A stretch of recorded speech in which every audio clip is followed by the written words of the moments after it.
खडसे आणि शीतल म्हात्रे यांच्यात ट्विटरवरून चांगलंच वॉर रंगलाय। देशभरातील 100 कर्तृत्ववान महिलांच्या यादीत सुप्रिया सुळे यांचा समावेश झाला। मात्र यावरून शीतल म्हात्रे यांनी टीका केली।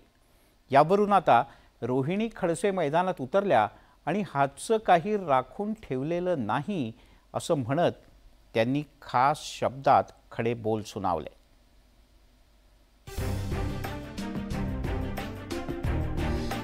शिवसेना शिंदे गटाच्या नेत्या शीतल म्हात्रे यांनी सुप्रिया सुळे यांच्यावर तोफ डागली। देशातल्या 100 कर्तृत्ववान महिलांच्या यादीत सुप्रिया सुळे यांचा समावेश झाला।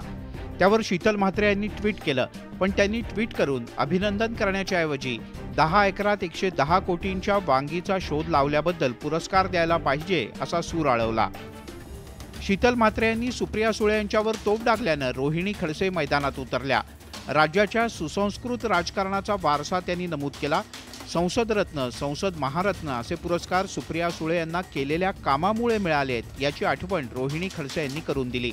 आरटीआयमधून माहिती घेण्याचं आव्हान देतानाच आपल्या लायकीनुसार वागा असा सल्ला सुद्धा रोहिणी खडसे यांनी दिलाय।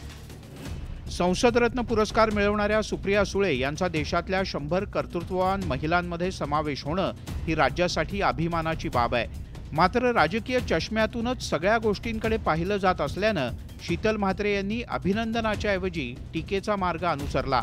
परिणामी हा वाद चांगला चिघळणार असं दिसतंय। Bureau report, news 18 Lokmat. यासोबतच या बुलेटिनमध्ये इथेच थांबूयात। पाहत राहा न्यूज 18 लोकमत।